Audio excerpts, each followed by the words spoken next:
Welcome back to yet another episode of the Skill Move Tutorial series where I show you how, where and when to perform skill moves in FIFA 22 and I'll give you guys my opinion on their effectiveness in this new iteration of FIFA. Today we're learning the combo and it's a new combo. Two new skill moves combined together. It's the dink touch into the explosive sprint. Griezmann, three men around him and somehow finds some space. Ronaldo, fantastic, opening the drive back. He's made himself the tiniest bit of space.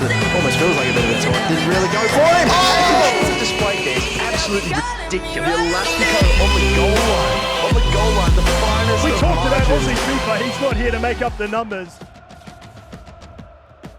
The dink touch into explosive sprint. You can use it in so many different areas on the pitch. It's quite easy to perform. All you need is the R3 button, which is the right analog stick, of course. And then you need the explosive sprint controls, which is obviously R2 double tapped. The player will do an explosive sprint off the back of a dink touch. So the initial dink touch is R3, and you're basically choosing which direction you want to do that touch to with the left analog stick. You're then using the explosive sprint to aim in the direction that you want to sprint off into, and the player will take a big heavy touch out in front of them for them to then sprint onto the ball and beat the defender and start a counter attack.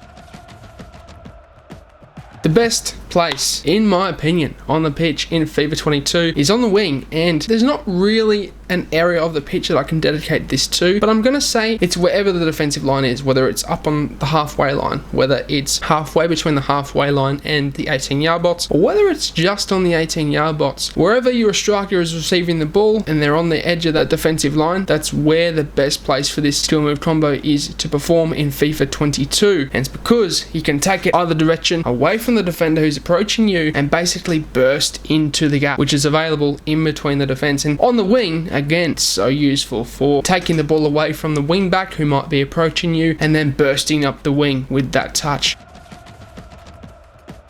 The best time, it's pretty much when you have a defender approaching you, okay, and that might be from behind, even from in front. So you're pretty much passing the ball into your striker, into your winger, your midfielder, whoever it might be. You're then taking a dink touch either side. Now the side that I recommend would obviously be the side that's the opposite to where the defender is approaching you from, and then burst off into the gap, into the space with the explosive sprint. And it's so good for beating defenders that way. They're approaching you, they're not expecting it, you're dinking it one way, and then you're bursting off into the space that's available.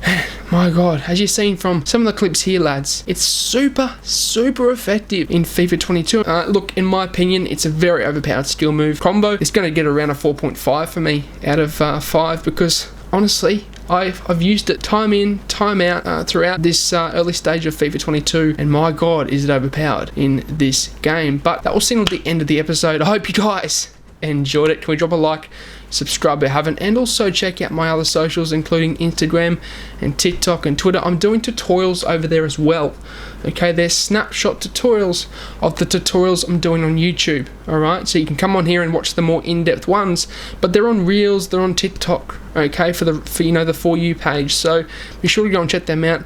Links are in the description down below. But as always, I hope you guys have a good day. I'm out. Sayonara, au revoir, adios, and goodbye.